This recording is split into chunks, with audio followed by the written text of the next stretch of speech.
Good evening, ladies and gentlemen. Welcome back to the Racers Driving League for Season 20, Round 15 of the Championship. Welcome to the Autodromo Internazionale. Oh, I've already messed it up. Right. Welcome to Monza. I'm your host, Zach RC. Alongside me is Ben, and we're here for the Italian Grand Prix, which should be a fantastic evening, Round 15 of the Championship. Ben, welcome in, and welcome to the Temple of Speed. How you doing, mate?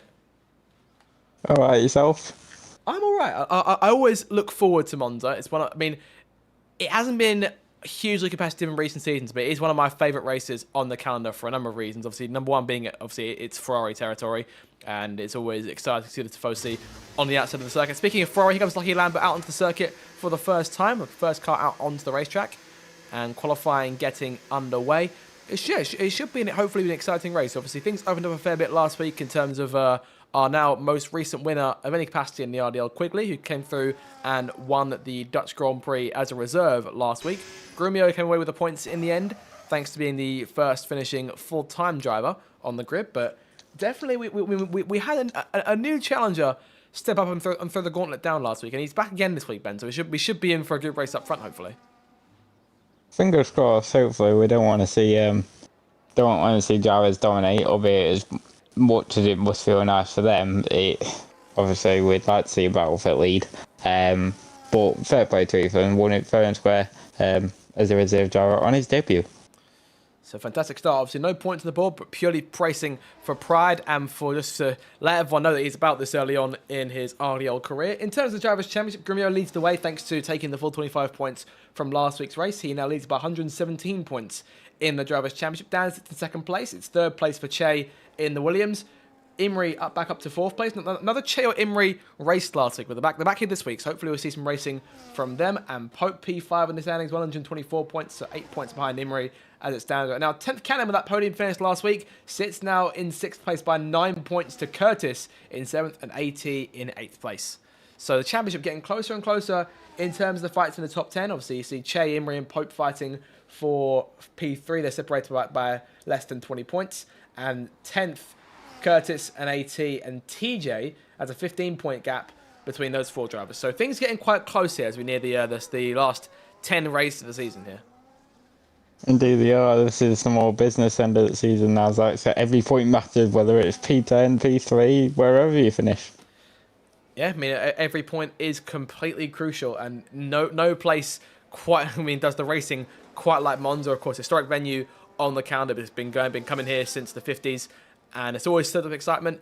It's not so much in the RDL. I mean, Grumio has won the last 3 Grand Prix. He hasn't been defeated at Monza since season 16. So it's been quite a while here. Back on F1 23, and as we near the end of F1 25, sort of first cycle, as we await the new DLC coming out at some stage, I believe we're suspected to come out in early June at a minute. So we might be looking a little longer in terms of our racing, but of course our last race will be on the 11th of May, so we've got a little while until then. We'll have to wait and see as to what happens as Lucky Lambert comes through Parabolic here, turn 11, for the first time in the session to come through and complete the first flying lap of anyone over the course of the evening.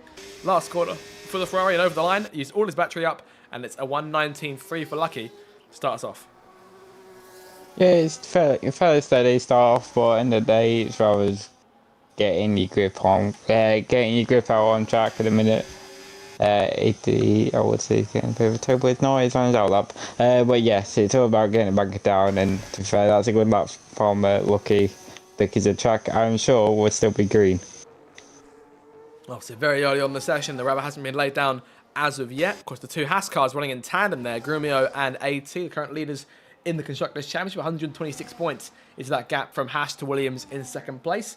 Mercedes still in third, are on 200 points for the season, and Kick Sauber under pressure from Red Bull after 2 fantastic recent weeks, including a podium for both their drivers. It was TJ in Hungary 2 weeks ago, and it was Curtis last week at Zandvoort. He came home in second position. So big numbers for Red Bull, and they start to close the gap as Ericsson goes second fastest, 1 minute 19.702.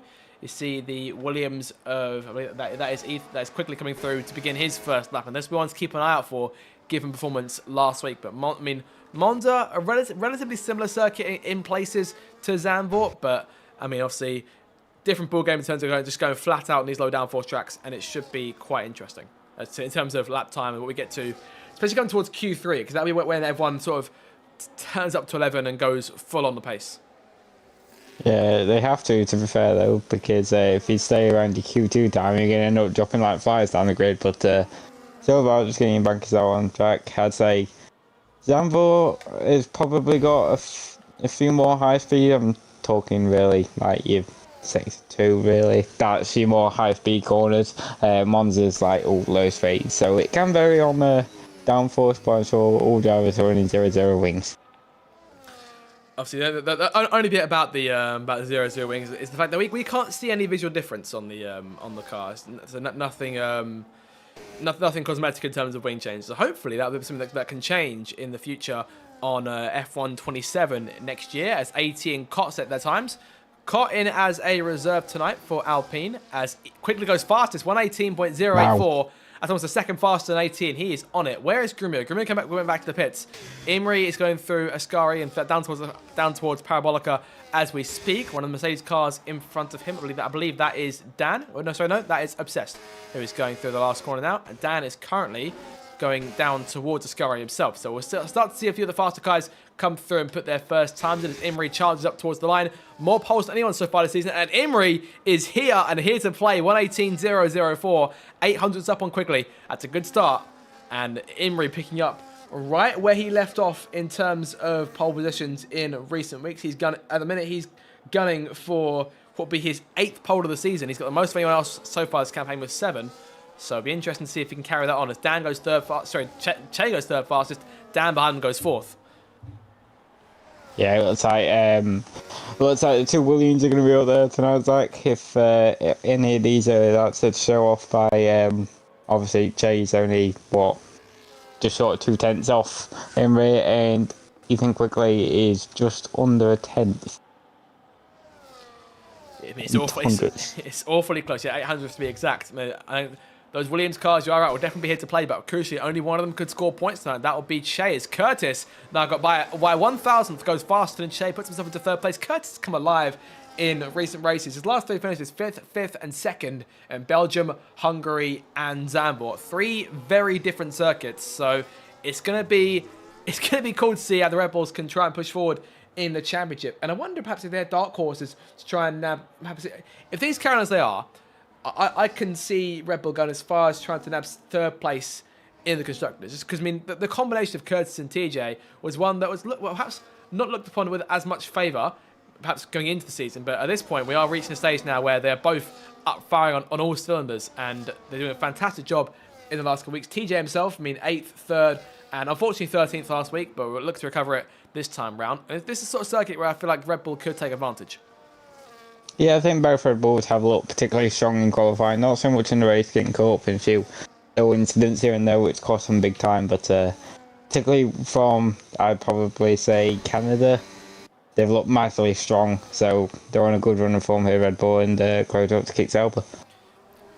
It's quite similar to say the same of the other Red Bulls, the sister team, the V-Carb team with JB and 10th. Of course, those two came home both in the points in last week's race, 10th and 3rd, and JB in 9th obviously was fighting the injury to his shoulder last week. Unsure in terms of his condition at the minute. We're guessing that he's all stable there and back to going into full action. Well, let's see how he does this week. I mean, if this week he doesn't score points, I'd say next time to sort of not to injure his shoulder again, but I mean, I don't know, perhaps some drivers do perform better when they're not 100%. Do the other shoulder. Let's not wish harm on Yeah. Let's No, let's obviously we want all drivers to be in a good stable mindset. They don't want to have to put away injuries, but who knows what could happen. There's a agreement where I believe he's on his first line lap and he starts speaking a lot slower.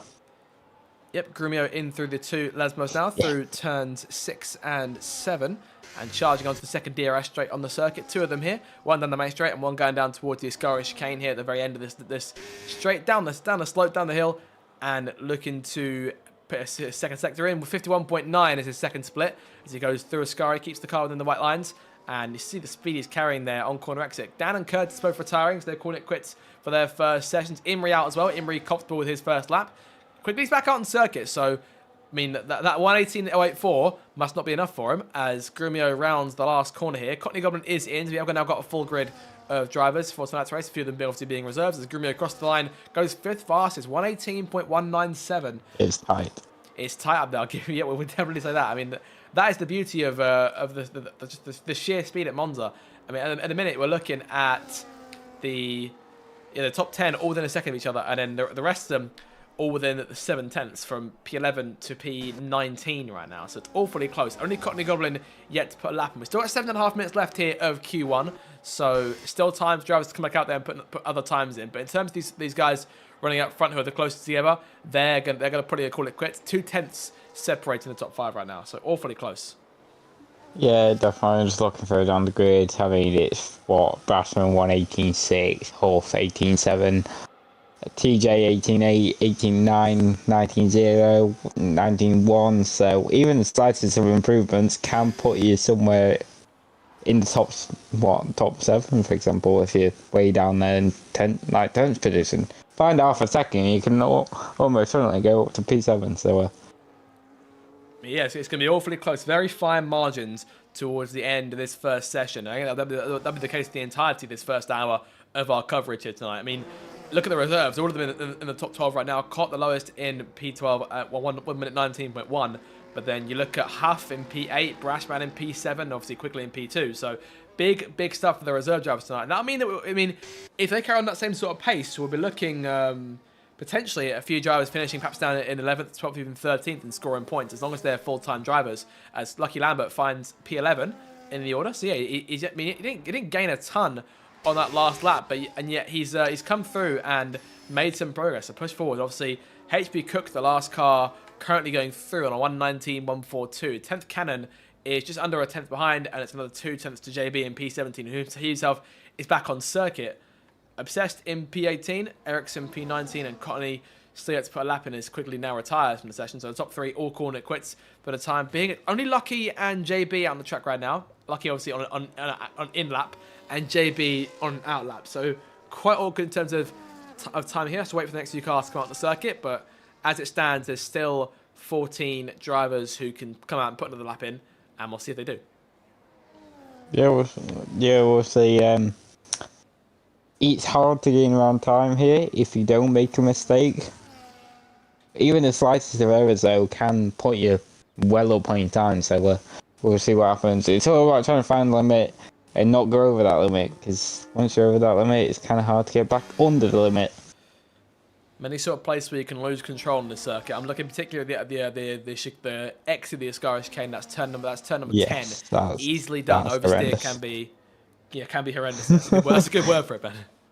I think I found that out the hard way back in my debut season. I think I may have smashed that barrier on the exit of Ascari. Wait, that was you? In qualifying. Yeah, I think I smashed the barrier on the exit of Ascari in qualifying. I had an absolute nightmare with that clear. I'll say this. You weren't the first one, and you definitely won't be the last one either to end up facing the wrong end of that chicane. So we've got one of the McLarens out on circuit. That is Ericsson, who's currently the slowest of the 19 cars to put times in as of right now. 119.7, his best effort. But yeah, like you said, Ben, a few attempts gained, and he can get. He needs half a second realistically to get himself into Q2. He needs half a second minimum to even think about it. But it could be doable if he gets a good lap in here. Then we could see him perhaps up in Q2. Yeah, I'm just going to have a look at his sector time and see if one sector is slightly off. Don't know why, but I've got 10th Cannon down as the hard runner for their first lap. So 10th the only hard runner. Yep, that's correct. 10th has gone for her first lap on the hard tyre, so I'm guessing we might see her shoot up the times in a matter of minutes here. I mean, it's a banker. There's a tactical decision behind it. Perhaps not wanting to waste a second set of soft tyres on another lap when she doesn't feel she needs to. Yeah, I mean, the strategy comes into play even from qualifying in terms of tyres for these league races. And it's always fun to see. Yeah, it does. Yeah, absolutely. Just had a look at Ericsson's lap time. It looks like he lost a few times in first sector. So I wonder if he went slightly wide, either coming out at exit turn 2 or braking late in wide at turn 1. We'll see what he does this time. It makes its way into that first corner, and this time things looking a lot more control over the curb slide there on corner exit. But again, the car is nice and steady. Bit of a run through the grass there as he goes towards Curva Grande. That's turn 3. We're nearing the end of the first split, which will be coming at the end of this next straight. And it's a 10th up, so he's managed to find a little bit of time as he goes into the chicane, the De La Rosa chicane. And into that chicane is also really bad for track limits as well, particularly in the race. You'll see a few drivers running wide there. Yeah, obviously the sausage curbs there as well, and obviously the gravel trap waiting field on quarter exit. It can be a minefield, that chicane, but we'll have to wait and see as to if anyone falls the foul of it later in the session. Second sector coming up for Ericsson. It's up by 3/10 now, but still needs more than that in this last part of the lap to get himself a place potentially in the top 15. And even that got bank on drivers not improving around him, as JB is currently going down towards Parabolica now, but it's backed off. AT retiring there, so majority of cars now out. It's down to the bottom half of the field to see who comes through. The DJ in P13, we always see one bend, and it's a bit of risk here. Yeah, that is a risk. That is a massive risk around Monza. Ericsson stays from P18, does improve into a 19.3. Unlikely enough to get him through, and that is more than likely Ericsson out unless he's got enough fuel for another lap. I'd say also battery would be the concern for Ericsson as well. Obsessed Gamer coming down towards the last corner himself now. Currently in P19, is the only driver on the current grid yet to score a podium finish, which will be looking for hopefully towards the second half of the season when he comes alive a bit more. Only scored 1 point in the entirety of the campaign. It's been a difficult one for him so far in the first 14 rounds, but towards the line it doesn't improve. Stays where he is in P19, and that could be him out as Courtney Goblin comes through the De La Rosa chicane on his outlap. We're seeing him on a lap in a matter of moments. He hasn't got too long to get back around to the line. He's got about a minute or so to get around, which he should do. Ericsson looks to be out. 10th Cannon coming towards the line. She's on a set of soft tyres this time to start her lap off. And we'll see. I mean, JB's in the pit lane, so you've got to assume JB's also out as well. He's currently the first car going out. I'd say if he HB Cook and Cott, you could get a little bit more pressure. JB now retires. Oh, JB's out. Yep, he's retired in the pit lane, just confirms his elimination. HB Cook towards the line, onto his lap, and he's got 45 seconds until the session ends. Cott is backing off, so Cott's got to wait for a few guys to go through and then go again if he wants to have another chance. It's going to be close for him, but I think this might be it for him. Yeah, absolutely. Yeah, it will get round. It's just a matter of trying not to get any sort of delay through turn 1, 2, through Pedro de la Rosa. And that's about it, really. If we can get a tow, that would help around here, though.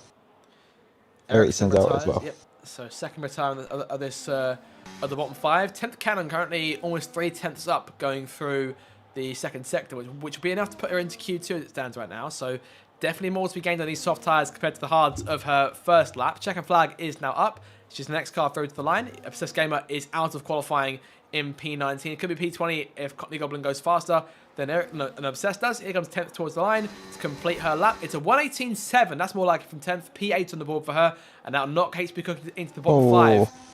HB Cook's 3. He's invalidated. Oh, he's out. Yeah, yeah, that'll be it for him. Oh, that is tough for HB Cook. And the kick salver goes down. That's a bit of a shock. Out in the first session. And Cott could still go out if Courtney Goblin gets a fast enough time, but it's going to be tough from here. I have to wait and see what he does exactly. HB Cook into the pit lane. He is out. So 4 drivers eliminated. Just waiting now on the 5th one. That'll be Courtney Goblin. Cott can't improve, I don't believe. Or Cott is down by a second and a half. Courtney Goblin towards the line. What does he put in? P20, 1:20.142, which 442, which means that Cott will narrowly go through by the skin of his teeth then by 42 thousandths to HB Cook to be exact. That'll do it for your first qualifying session. Imrie goes fastest, so Imrie picking up where he left off quickly in second place, Curtis in 3rd, Shea in 4th, and Grummy your top 5. But all of those guys separated by just under 2/10, Ben. Yep, tight. Very tight indeed.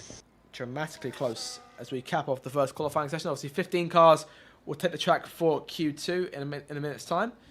And yeah, I mean, it's going to be wide open in terms of just who will take pole position. If things are as close as they are, if things are as close in Q3 as they are now, we could be in for a fantastic session. But for now, though, it's Imrie the one to beat, but he's got several drivers right on his tail. He's a cap off this first session. Behind the top 5, it's Dan in P6, Brashman finishes in P7, 10th Cannon in 8th, Huff 9th, and TJ rounds the odd top 10. So I mean, you look at that, that's 3 of the reserves. Sorry, all 4 of the reserves are going through, but 3 of them in the top 10 there. ATP11, Ethan, Lucky, DJ, and Cot going through. HB Cook misses out. JB, Ericsson, Obsessed Gamer, and Cotton the Goblin all in the bottom 5.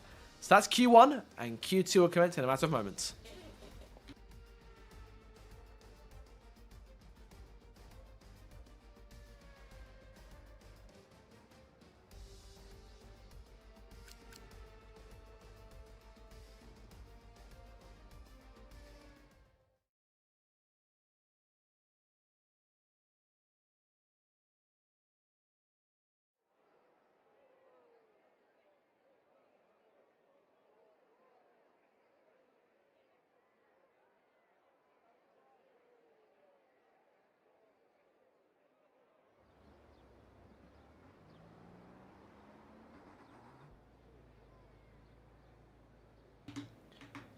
Q2 about to get underway then. 15 minutes to decide who will go through as part of our last 10 for the shootout in Q3. Q1 was quite close. Obviously, as you say, 2 tenths covering the top 5 to start us off. So if things stay that close in Q2, we should be in for a very tense session.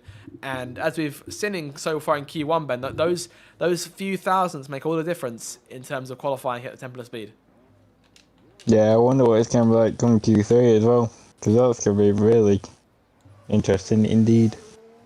Could be even closer. Q2 will give us a bit more of a flavour as to what we're expecting from these guys up front as Imri heads out onto the circuit for the first time. Obviously, tyre tactics start to come into play here as drivers will likely go out on one of their worn sets from Q1, and from there we'll see who goes on the fresh ones and how things play out, who saves tyres perhaps for a later session, banking on getting through to Q3 to have a spare set to play around with for perhaps a second or a third run.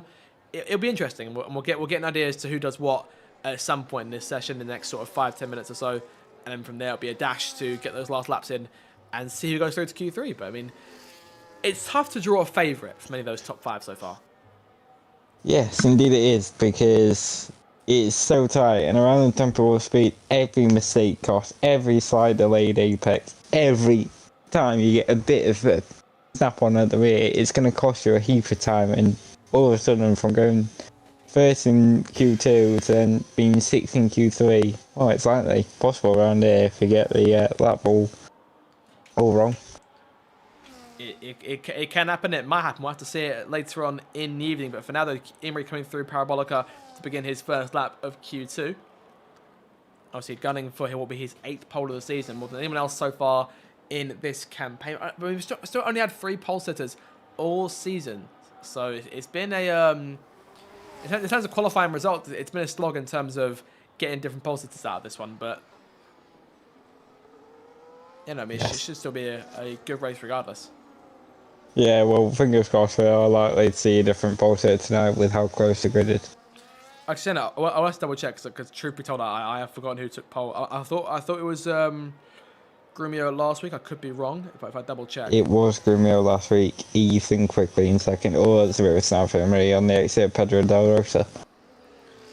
So he makes his way through the 2 Lesmos, keeping the car under control. But yeah, a snap there wouldn't have helped as he goes through the Della Rosa chicane and down towards the Scari. Obviously, still plenty of battery in the tank to use there. I mean, truthfully, obviously, we're looking at the Grand Prix at Imri's ERS management. I mean, it was that deleted. That's an easy one as well on the entry into Scari. So easily done. You said it there, Ben, and Imri had to come back in. I'm hoping for his sake that he's on his worn set, because I wouldn't like him to go on his fresh set and do that as he comes to the last corner. We'll get an idea as to what his lap actually is when he comes through to cross the line. No, he's coming in. I jinxed it. Right, who's next? Next car to the line is one of the Aston Martins. Or the other Aston Martin. That'll be Huff. It comes through for P1. 118.9. The 2 Red Bulls in behind him. TJ now fastest. 118.8. And Curtis towards the line. Curtis on an outlap. So now he's on to his first run. But Grumio goes fastest there. 118.6. But still nowhere near what we expected. We're assuming so from Grumio. But I mean, aside from that, I'd say he hasn't been perhaps as imperious in recent weeks, I wouldn't think. No, I don't think so. He's had a few little moments here and there, and obviously strategy went all terribly wrong with that Zandvoort. Ethan ended up getting him on the 2 stop, whereas Grumio held out for 1. Believe he ended up being undercut as well by Ethan. And he just kept losing time as obviously he tried to keep those tyres out. I think the race beforehand he got, I think that was Hungary, correct me if I'm wrong there, Zach? Yeah, well, Hungary finished off the podium, was the obviously had that penalty to think about, and things sort of fell apart from there. Yeah, late race safety car, 6 seconds of penalties did not help him at all. And I think the race before that he ended up getting a 10-second for speed in the pit lane. So it's not had it all well and good as he grew the last 3 rounds or so. I mean, saying that, it's still come away with 2 victories from 3, so I'd say it's not entirely off brand for Grumio though so far. Total domination. Perhaps just not as dominant in terms of across these races as he was in the first half of the season. Obviously, you could allude to the fact that he's turned his racing line off in the last couple of weeks, so has that to play around with in terms of sort of relearning these circuits and the master capacities. As Brashman pulls over there to let the RB of 10th and the Mercedes of Dan go through, and that, I mean, for a second I wasn't sure if he was going to swipe across to one of those 2 cars and give him damage, but Dan is coming through Parabolica now, keeping the car well tuned and well pushing towards that last corner. Through the right hander he comes. Parabolica, such an iconic corner, obviously difficult to take at the best of times, especially at higher speeds. But Dan crosses the line now and comes through. It's a 1:18.5 for Dan. So, well, we are on worn tyres. Dan's now the fastest car on the circuit. So we'll see if anyone can match that. Quickly to leave the pit lane. Che is on circuit though. Che ran in the last corner himself. And he was sort of on pace with that during Q1. So we'll see what Che can do himself. This comes up towards the line. It's a 1:18.410. So proof for 900. Che. Yep, 900 up. Whether that's the USAID tyres or not, if it is, that's not that bad of a lap from Che. If he's on the used ones, yes, I'd say. If he's on the fresh ones, a bit more of a concern. Is he attempts to take the... Impossible. It's so hard. They make it tougher and tougher every year. There used to be a time where you could do it, not anymore. I think it was an F1 2018 in memory serves, I don't know. Wow, that's a long time back. I keep thinking like the early 2020s still, but it's 2026, 2018. Wow. Someone did a video on it in terms of which games it's possible to try and take those, but I don't know. I mean, Monza is in desperate need, I think, of a rework, truthfully, in terms of having the track scanned, all that. I mean, that's what we're hoping for in terms of the next game. Yeah, I think exits, like the exit code for the 2 less moves at Ascari, and of course, what's it called? The Turn 1 and 2, I think they definitely need remodeling. But I mean, hopefully that time will come eventually. But for now, we've got to stick here with our good old traditional Monza.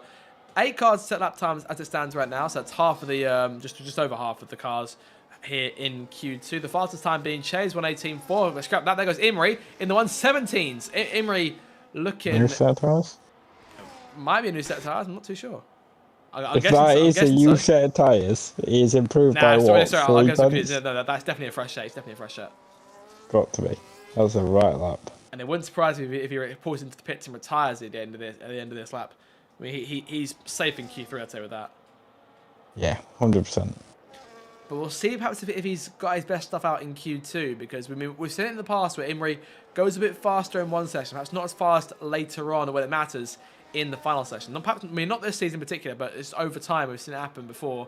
I mean, he's managed to take 7 poles, as I've been saying, so I'd say it's difficult to pick a favourite, but if you had to, I'd say you probably think of looking at Imri.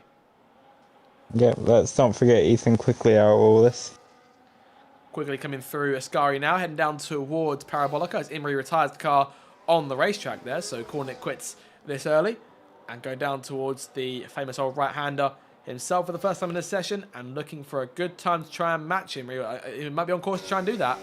Up towards the line, he's also on a worn set. Crosses the line, it's oh, he goes faster! 1:17.827. There's not much in it, but he's gone faster himself. These two must be on fresh tyres, I've got to say. They've got to be. 300ths of a second, and then it's 6/10 the gap to Che. Big gains for those two. 5.5 tenths. So qualifying pace imperious from a number of drivers here in this second session. The 2 Red Bulls running in tandem there. That's TJ and Curtis. Same thing for the 2 Haas cars.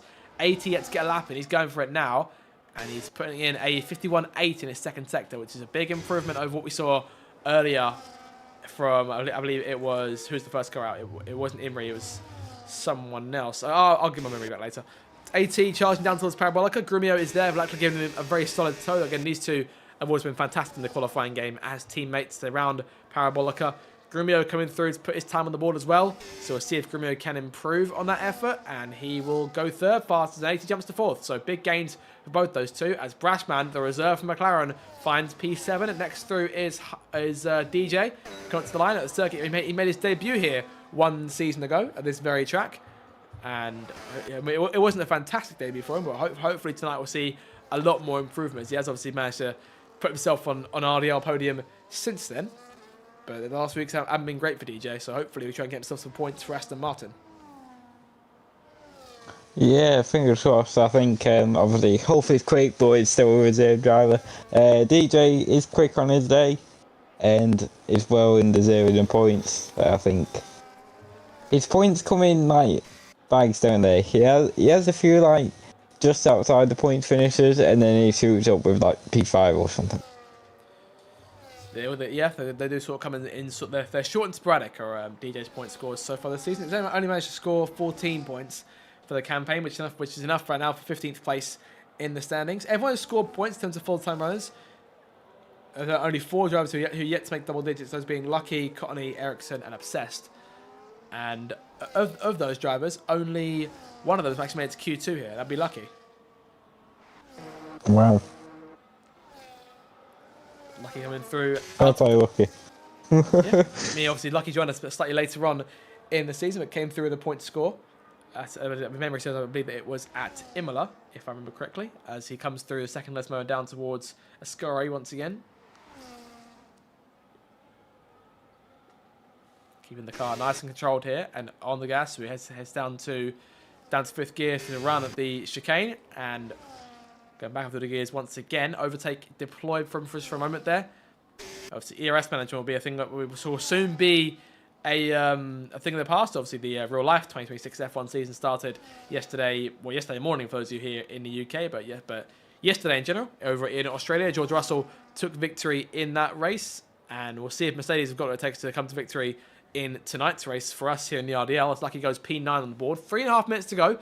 Everyone's put times in. As of right now, it's Huff, DJ, Cott, Tent, and Ethan all going out. So those guys need to step things up, put themselves in the 118s to have a chance of going through. Yeah, I just wonder how many of them is on used tyres and how many of them are on a slightly worrying new set, and yet still isn't able to back the time in, because I'm not going to lie, Zach, there is a big... Oh, that's a bit of a snap for DJ going through Parabolica. Kept the car under control, comes to the line. Oh, he's into the pits. Pits, yeah, I'm not surprised as a result of that massive snap. I didn't know whether it was up or not. In fact, will it show on here? I don't think it is. No, it doesn't show on there for some reason, but judging by his first sector time, which does show he was modelling down, so it was either all or nothing. Ethan's P11 there, so he pushed himself up to being the first car going out of Q2. TJ currently the last car going through to Q3 with 118.850, so these guys are only going to need a few tenths. As it stands right now, it's about half second between P10 and P15. 10th Cannon currently last those cars. In terms of her first number, she did put a set of soft tyres on, which I'm guessing was that set she used for her second lap in Q1. So we'll see what 10th has got in her locker to try and get herself up the order, looking perhaps for a second podium finish of the season as she rounds Ascari. They're heading on to what will be her second and likely last flying lap of the session, perhaps of qualifying as a whole. Have to wait and see. TJ's out on circuit. Lucky Lambert, they're still in P9, still on the track, going for it, but shouldn't improve any more than this, I shouldn't think. But he's in position to be one of those drivers who might lose out if more than one car improves in that bottom 5. Yeah, indeed. In terms of the cars up front, Grumio is back out on circuit again, Quigley now retiring, Curtis out on track, Brashman same thing, TJ stays out on the circuit, as is DJ, Ethan, Huff, Cotton, 10th. So all of the bottom 5 going for it now. 4 of them actually on their flying laps, 1 of them on that lap as Ethan comes towards the line. Ethan pitting, so I think Ethan's out of qualifying here. Yes, he is. First car to go out 10th Cannon is improving up by 400ths in the first sector. Not much gain, but gain enough. Anything will do for the start of the lap. We'll see how she improves, if she improves in the second sector, as Cott comes to himself, currently P14, only up by 200ths. So not a lot of gains in these bottom two, Ben. That could be concerning. Oh, that's wide. Wide for turn 4, Pedro Del Rocha for car. That's going to cost him a bit of time as well. And that's, yeah, another executed off the racetrack. And that might spell doom for Cott in this session, who may fall to P15 if 10th improves enough. 10th is currently almost half a second up. So big gains made in Sector 2. She's exactly 0.477 This is going to be enough. I think 10th might do me. I think she might do it. It's going to come down. It's an 18.7 is now needed from Lucky Lambert, as you saw one of the cars shoot up towards the top there. Last corner for 10th. Won't it be enough for her to get through? It's a 118.6, enough for 9th place. And that'll knock Lucky Lambert out. That may well be enough. Lambert is out indeed. DJ is going for one more run. Can he try and salvage something for Aston Martin? Caught crossing the line. He will go into the pit lane. But right, okay. Very interesting pit lane entry line. Yeah, they do that sometimes. The good old end of the session pit limiter. That's all right. So 10th retires. DJ, as you say, been out on a lap, up by 700ths in the first sector. TJ up by a quarter of a second, which would be enough to get him up and in front of 10th. And that will knock her out as it stands right now. 10th is retired, and you saw improvements as well from Brashman's go P6. He found 3.5 tenths on his lap, and 10th in trouble then late on. And TJ still up by almost under a quarter of a second, which will be enough. You need to lose some time in this last sector. 10th will be holding her breath and relying perhaps on a late slide from TJ as he makes his way into the last corner. And he's doing okay. He's kept the car under control. I think it should be enough as he backs the car down off the last corner to complete his run across the line. It's a 118.5, and that'll knock 10th out. Down to P11 as DJ comes through. DJ improving. Is it enough? Finds P12, but is out. Just was out, but again, it's so tight. Less than a tenth. Ridiculously tight. And the entire top 15 separated there by 1.4 seconds. A second covering the top 13. That's pretty damn close. Yes, indeed. But in that session, only 2 cars managed to find the 117s. And that was Quigley and Imrie. Those two going fastest. And all of a sudden, we may well see a sort of 3-way fight here to get pole position. Che and Dan with P8 and P9 both managed to get through. Well, hope to see a bit more from them in Q3, make things a lot more interesting for us late on in the qualifying session. Q3 coming up. But TJ through at the last there. P10 for the Red Bull driver, putting both Bulls into the last part qualifying and knocking both the 2 remaining Italian cars out. Quickly fastest from Ethan, Grumio, 18 Curtis, Brashman P6, Huff P7, Che 8th, Dan 9th, and TJ rounds out your top 10, less than 7 tenths, covering that top 10 as they go through to Q3. 10th Cannon, DJ, Lucky Lambert, Ethan, and Cott all out. 1.4 covering the top 15. That'll do us then for Q2. Q3 will commence in a moment.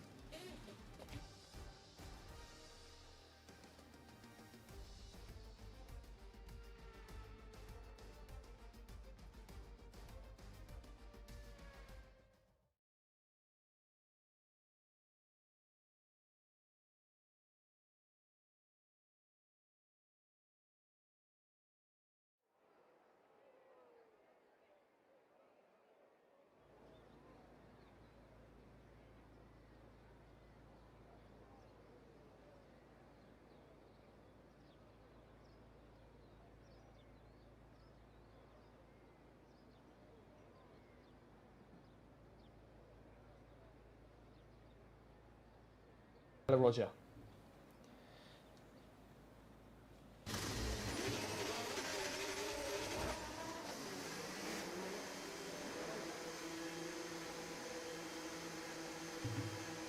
Q3 about to get underway then, and it's all stations go here, action stations, as everyone heads out the first few cars onto the circuit here. AT leading them away from Imrie and Grumio. Grumio going for it, turn 1. That's a second and a half. That was something entirely new from the 10-time RDL champion. When you think it's seen it all from Grumio, I'm not quite sure that was. I'm not quite sure what his game plan was there. Bizarre. I just heard that screech. I'm like, what on earth happened here? He just went to Imri's inside, and that was that. 80's gone forward. Imri is backed off and is letting Grumio go. And same thing for the Mercedes of Dan. In terms of constructing the session, we've got both Haas cars, both Red Bulls in this session. Williams get one car in. Sauber, McLaren, Aston Martin, and Mercedes all getting one car through. Okay. His Grumio's brakes weren't properly calibrated, and he's gone in by accident there. Oh no. Oh dear. Well, the main thing is both cars are okay, no damage done to either one of them, so we can carry on with our qualifying session as normal. 80's backed off it. I mean, he was quite a way in front, but yeah, he's just sort of called it quits here. So he's going to wait for his teammates to come through. There we go. The Haas team getting to work as they always do. Brashman. How will you collide with Curtis? Oh, collision there, and that will not help. We're not in the race just yet. Yeah, but to be honest, that's a 5-place grid penalty. That will cost him big time, perhaps in the order. He could find himself starting as low as 15th then, and 10th Cannon in the end may well be starting the top 10 after all, depending on where Brash qualifies. But everyone onto their first laps here. Only TJ still in the pit lane, but he's now coming out onto the circuit, so onto his out lap. Everyone now on track and wasting no time at all. There's Dan going through Curva Grande.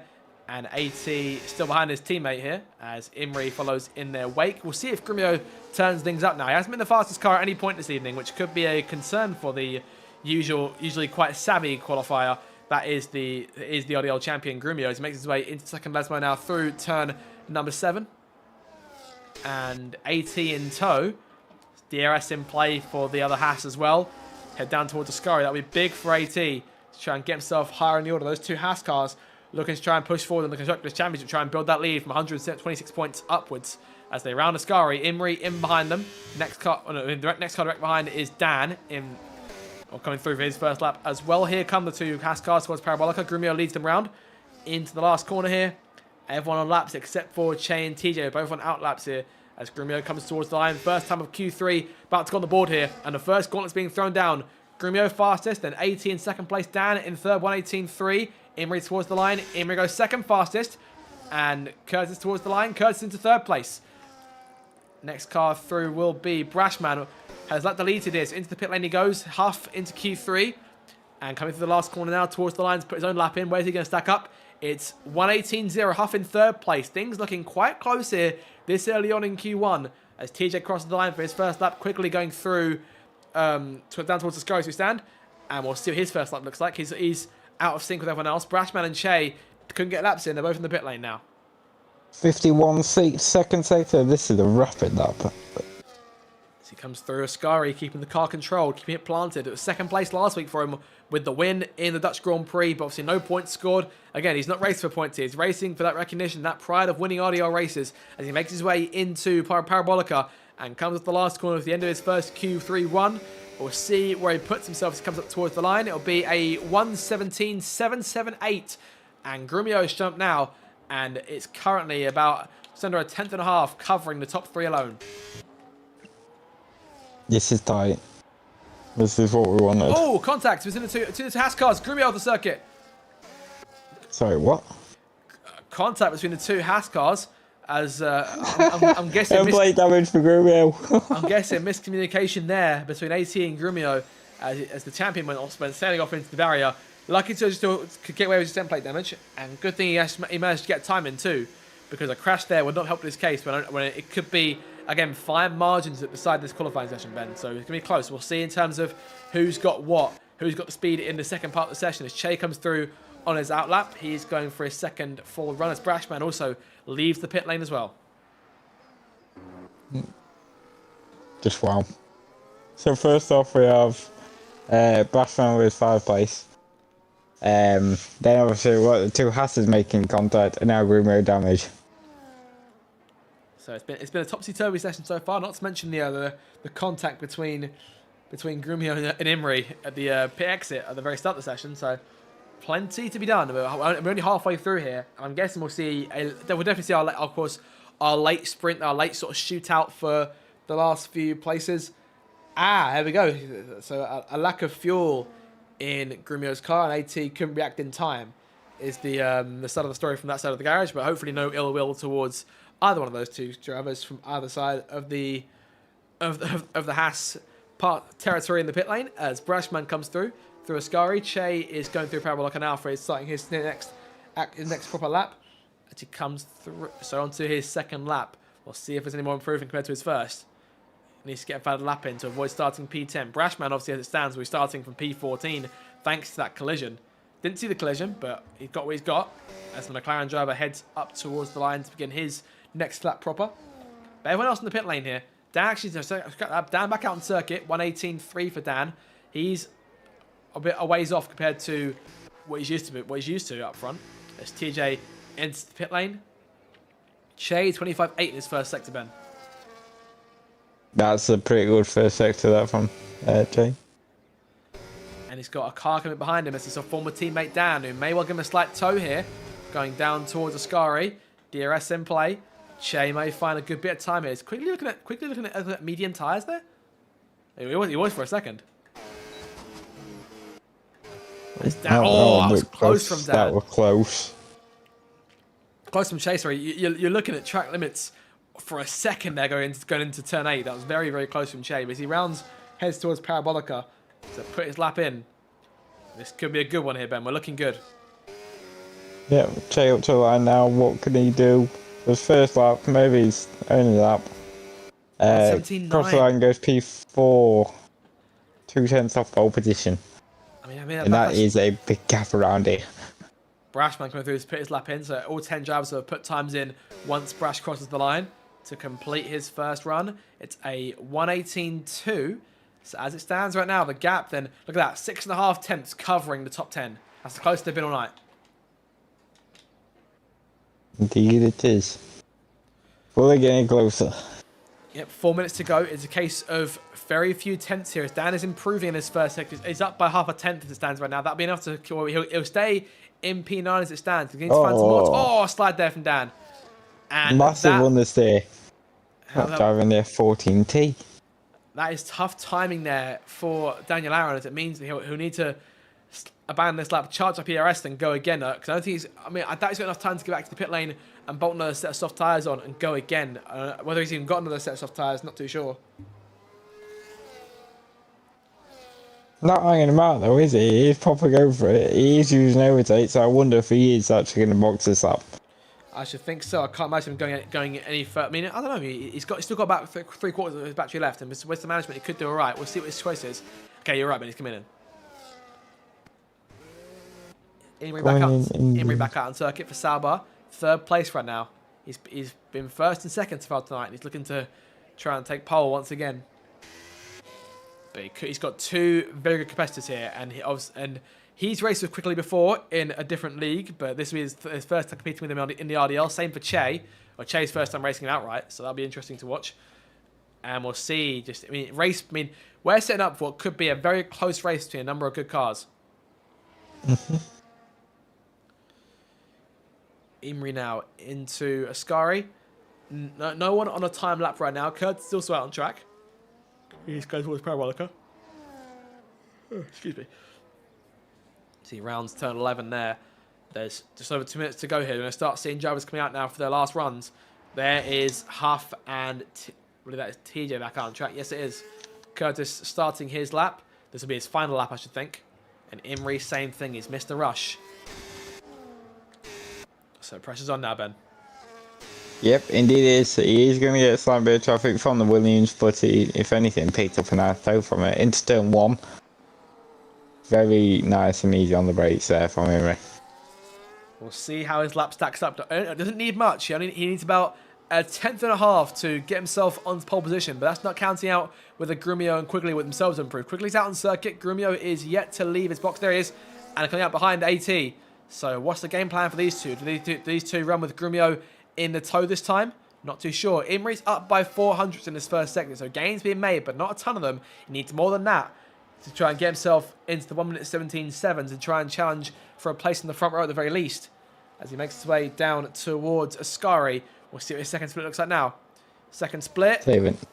Oh, he's up almost by what he needs. He's got to saving a lot of battery as well for this last straight. He's going to push it here. And obviously running low on fuel as well. Very low fuel there in that Sauber. Last minute of Q3 now. He hasn't got a ton of battery left. I mean, he's got 4 deploy, so he harvests a bit more in Parabolica. It's going to come down to what he does now.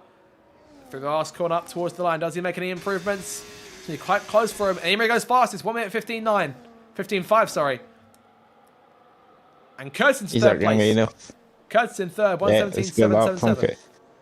Really good luck from Kurtz. That. It's enough for P3 now, but the question is, will it be enough for P3 when the rest of the field comes through? Quickly starting his last lap. Che is on his last lap too, and he's following in the wake of his teammate. 2.5 tenths down. Oh. Huff is 2.5 tenths down. Oh dear. That'll be tough for Huff as he makes his way into second Lesmo. See what I did there. DRS zone about to come into play. And I mean, I'm thinking we may see him tumble down the order as a result of these changes in terms of lap time. Dan and TJ both also on laps. Brashman is currently heading on his out lap. He's going to run out of time here. So Brashman's going to start. Looks to be at highest P13 as the 2 Red Bulls come charging through. Checker flag is up. Huff is the next car through. He's not improving though, so we'll cut to the Red Bulls. TJ leading that charge. Curtis has dropped back a little bit. Quigley's down. Quigley's down by 300ths in the first sector. That's a big gain from Quigley there. And I mean, enough from him trying to nab pole position from here as TJ rounds the last corner here. Looks to try and go for some improvements. He's P10 right now. Could try and knock Brashman down a spot. Dan's up by 4 tenths, so big gains for him as well. Up towards the line. TJ up to P8. Next car through is the McLaren of Brashman. He's done. Checker flag is up for him. Next car to the line will be, looks like one of the Williams cars. That's Quigley himself is going into it here. Che's invalidated, so he's going to be P5 at highest. Last corner for Quigley. He looks to try and take pole position for the first time in the RDL. Imre's in behind him, but Imre's not going for a lap. Quickly towards the line. Quigley goes fastest. 1:17.5. Where is Grumio? Grumio's only up by a quarter of a second here. A quarter of a tenth, sorry. It hasn't got enough at all in this last run. This could be Quigley ball. Sent it through Parabolica. Really going for it here is Grumio on that last part of the lap and goes up to third. Dan in 4th place. AT to 7th. And wow. Ethan quickly on pole then for the Italian Grand Prix. And Imre in 2nd place. Both are 2 qualifying maestros from this season, Ben. Both of them beaten by the finest of margins in the end. You had to go through that with the finest tooth combs to look up for any errors, any milliseconds gained. And Ethan's got them. Ethan quickly has them, and he'll lead the field to the first corner. Indeed he will. He will. It is a long run down into that first corner though, so God knows what can happen. Italian Grand Prix a few minutes away now. Quickly on pole position, followed by Imre in 2nd place, Grumio 3rd, Daniel Aaron in 4th, Curtis P5, then it's Che, AT, Huff, TJ. Brashman qualifies P10, but will likely start from P15 thanks to that 5 place penalty. That'll do us for qualifying, and the race will start in a few minutes' time. Don't go anywhere. This could be an absolute RDL classic. We'll see in a moment.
Moments away from the start of the Italian Grand Prix, round 15 of season 20 of the Races Driving League, and this could be an absolutely fantastic Grand Prix, to put it mildly, given how close qualifying has been. This could be the closest Italian Grand Prix we've had in several seasons at least. Grumio's gone undefeated here since back... I'm on the wrong... I've swiped at the worst time. Bear with me a second as I get my track info up on the screen. There it is. And yeah, this could be a very exciting race there. There is your circuit, Monza. The Temple of Speed, as it's so fondly known, been on the calendar for a long, long time. And Ben, we're in for an absolute classic of a Grand Prix here, if qualifying is anything to go by at all. I hope we are indeed. This is going to be a good one. So quickly starting from pole position and looking to nab a good run in this race after a fantastic win last time out. we're just waiting now on these guys to ready up at 8 o'clock, because the clock has just struck 8, and we are set to go for the formation lap in a matter of moments' time. It's going to be a good one. It's going to be a brilliant race, and hopefully we'll have to see if we get a different winner in, and we'll see if Grumio can be toppled once again. We'll see how Imri and Shea get on fighting with Quickly for the first time in this league. And at a circuit like this, where honestly anything can happen, it has happened, we could be set to end that Grumio dominant run with a different winner. And if Grumio does win, he'll have to fight for it today. Yes, he will indeed. He's got two very quick drivers, one behind, one in front of him. I'm sure Imri's going to go for something at turn 1. He can't be cautious here. He has to go for it. Can't afford to make any mistakes at the same time, though, as he chased his second win of the season. So here's your starting grid then. Ethan quickly lines up from pole position after winning last time out at Zandvoort, looking for a second victory as reserve. Imri starts on P2 again, looking for win number 2 of the season, and looking to, I mean, he's raced quickly before, so could be the most experienced in taking on the Williams driver for tonight. Grumio starts in 3rd place, has won this race the last 3 times we've been here, looking to go for a 4th. Dan starts from 4th place for Mercedes on the Williams tyre, on the medium tyre. He won the... Mercedes won the first race yesterday in real life. Could they win today? Have to wait and see. Curtis in P5 for Red Bull. Scout on the medium tyre, looking for a second straight podium finish after finishing 2nd place at Zandvoort. Che in P6 missed last week's race, but back again, and the only Williams that can score points in this one. So got some work to do to try and move up the order. ATP 7 was up there with help from Grumio in Q3. Another fantastic run for him as he tries to fight 10th Cannon and Curtis for P6 in the Drivers' Championship. Huff in 8th place, reserve driver for Aston Martin in place of Websy tonight. TJ P9, again, a podium for him 2 weeks ago, looking to continue on Red Bull's good form. And 10th Cannon starts from P10. Missed out on Q3, but gets promoted to the place thanks to Brashman's penalty. DJ P11 made his debut here at this circuit 1 season ago, looking for a better run this time than it was last season. Lucky Lambert, P12, leading the charge for the Tifosi up in this evening's race. Ethan and Cott together on row 7, P13, P14 for Alpine. Cott is as a reserve of PJ Khaled. Brashman P15, qualified 10th place by penalty, drops him back 5 spots. Haseby Cook in P16. We'll try and move up the order here and try and get some points on the board for Kick Sauer as they get chased by Red Bull in the Constructors' Championship. JBP 17, injured last week. We believe back up to full condition this week and looking for some more points after 9th place last time out. Ericsson P18 was up there for a moment in Q1 but fell away and got eliminated. Obsessed Gamer only scored 1 point so far this season and looking for a big break in some way. And Courtney Goblin lines up dead last in the other Ferrari and looking for some points of his own here at the team's home race. It's going to be a fantastic one, Ben, as they take their places on the front of the grid. See, look at how Quigley is parked there. He's going to be trying to cover up Imri at the first corner. Yeah, well, Imri and Grumio both walked up their starting position, so it's advantage quickly at the start. It's going to be a very interesting run to this first corner. We'll see how the starts get handled as Saskema takes his spot at the back of the grid. We're in for what should be an absolute treat here. Just waiting for those lights. Here they come for round 15 of the season, the Italian Grand Prix here at Monza. Lights out to the floor, and we are racing the Italian Grand Prix. Great start from Quigley, covers off Imri immediately there on the charge towards the first corner. Moves back up to try and cover off any run from Grumio. What a start from the Williams driver. Grumio and Imri side by side, going towards that first corner, close to contact. They do make contact. They're all around. Imri goes for a slide for a second there. Dan goes for a slide, and they're all being sort of strangled back behind them as everyone gets through all okay. But quickly then, big advantage to me. Grumio gets in front of Imri and he leads away, going down towards the Delaroche chicane for the first time. It's Dan in 4th place, Chain P5's Imri looking to try and challenge, can't quite do it. And it's all a big kerfuffle behind. Oh, there goes one of the McLarens on the circuit. Brashman off. And a qualifying penalty goes from bad to worse from an end plate damage this early on in the Grand Prix. A few corners in here and a tough start. And same for Courtney Goblin, who may have damage of his own. Nope, he's okay. Went off, but carries on. Wow, well, that's a great start. That Ethan quickly would have wanted. Grumio and Imri making contact. Has that set either of them two further back with either floor damage, front wheel damage, etc.? I'll say this, both cars have reeled him in quite early already here. There goes Imri making us pass on Grumio there. He's used a lot of battery in this first lap and makes his way into the Parabolica right-hander for the first time. But quickly leads away.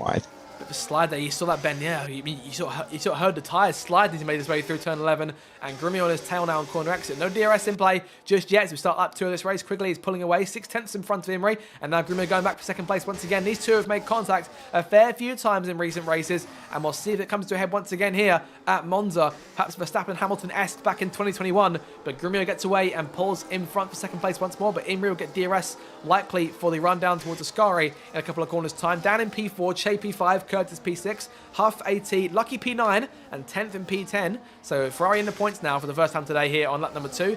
TJ behind him. TJ's lost a number of places here on this race start. He's down 2 spots. Ethan's down the most. Ethan's down 3 here. So one Ethan's succeeding, one of them dropping back a bit this early on those medium tyres, as Obsessed and Cockney Goblin bring up the rear here. Brashman has recovered himself back to his original starting spot, so doing just fine there as DRS comes into play for both the 2 cars chasing the race leader. Imrie was closing, but not really gaining anything more from there. And stays in 3rd place for the time being, as there goes Lucky Lambert trying to challenge potential AT. Can't do it. Falls back into line.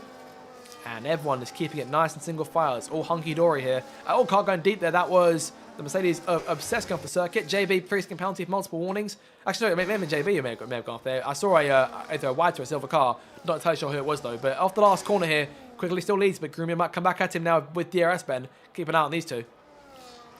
Yeah, well, look at Imrie. He's not too far behind. Imrie may challenge himself if he gets close enough, but I think the DRS trained nature of it all means they will stay as they are for the time being.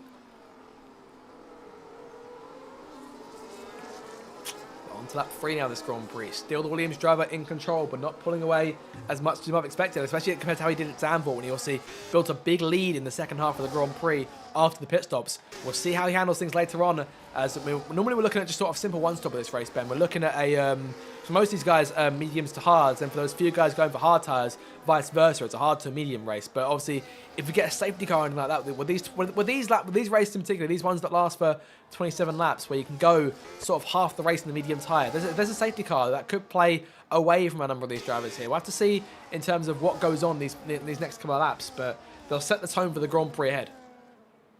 Yeah, it would do, yeah. One thing that I do remember being around here, when I was racing, is that tyre wear is ridiculously high, so they may struggle with keeping those tyres intact for their entirety of the first stint. We heard a few complaints about it in practice. I'll say that the temperatures around here are absolutely mad here at Monza, as we obviously reach that sort of late summer sort of time of the year in the F1 season, around sort of late August, early September sort of time. The Italian Grand Prix quickly still leads the way, but yeah, track temps will be mad, and you can just see it. It's a lovely day for racing here at Monza as they make their way down towards turn 1. Huff is there trying to challenge Kurtz for P6, can't get close enough. No one's keep going for anything as it stands right now. Ethan looking for a way around Cott. Obviously big points on offer for the drivers who can finish in the top 14 if all the reserves finish up in the top.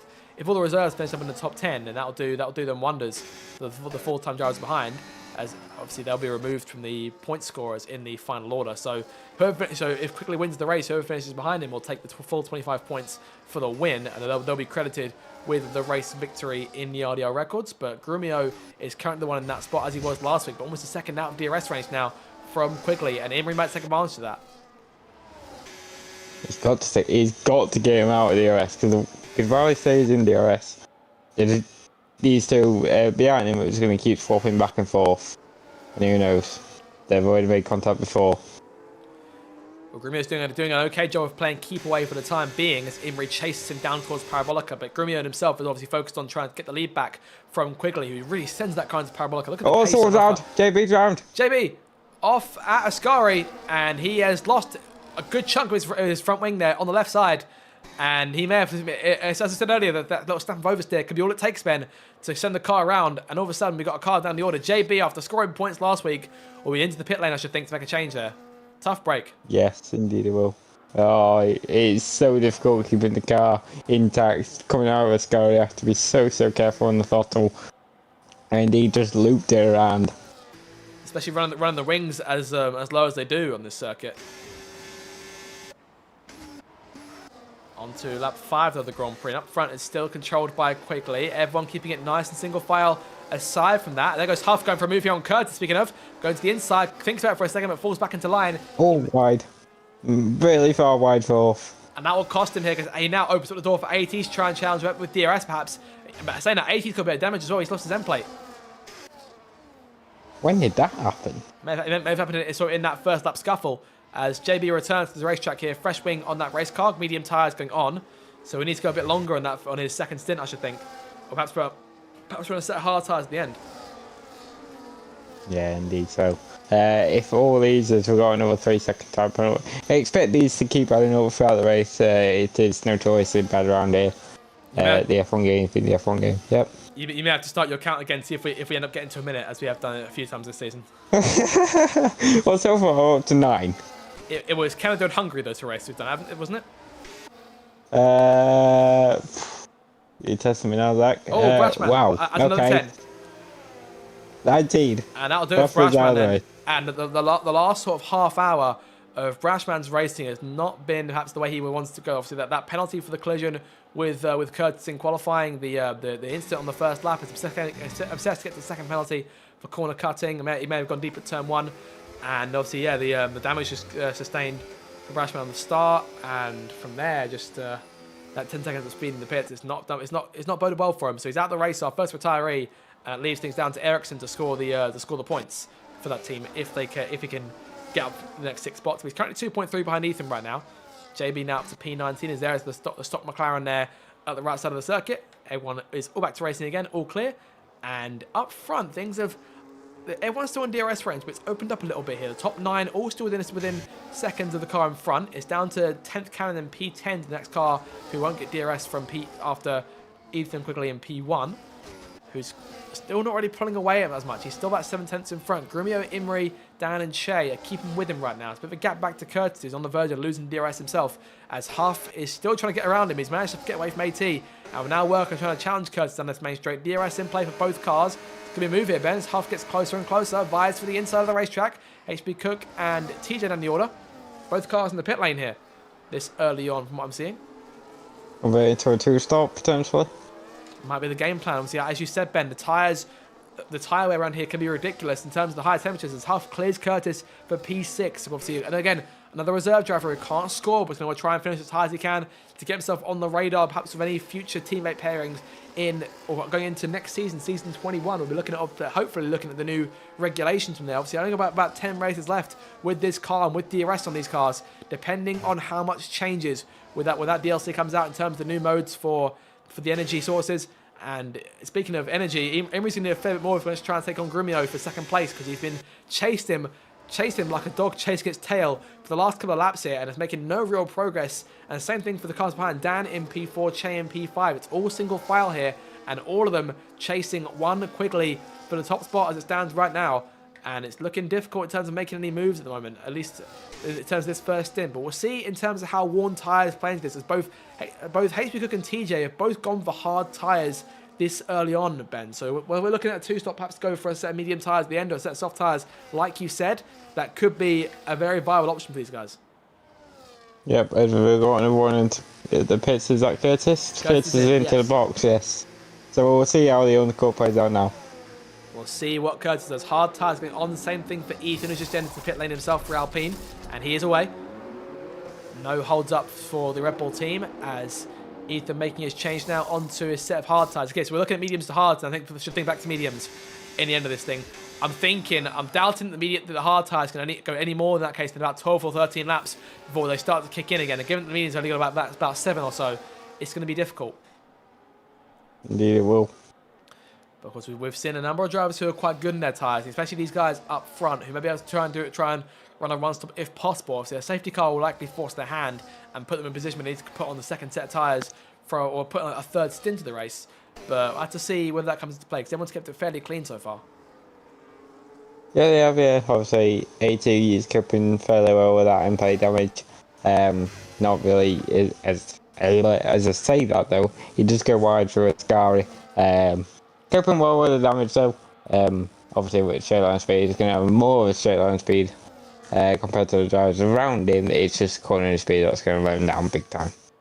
You see him, it almost looks like he's on the verge of running wide there, safe for lifting through Parabolica, and 10th Cannon might be the next car trying to take advantage of that. DRS in play as Huff finds the pit lane. The box. Next car in, so yeah, we're looking at it now, and we'll see if anyone comes in behind. Yep, Cott's coming in, Obsessed stays out, he's on the hard tyres as is, Ericsson's in, and yeah, so I only got a few cars now out on the medium tyre. The majority, well, close to the majority, are now looking at the hard tyre.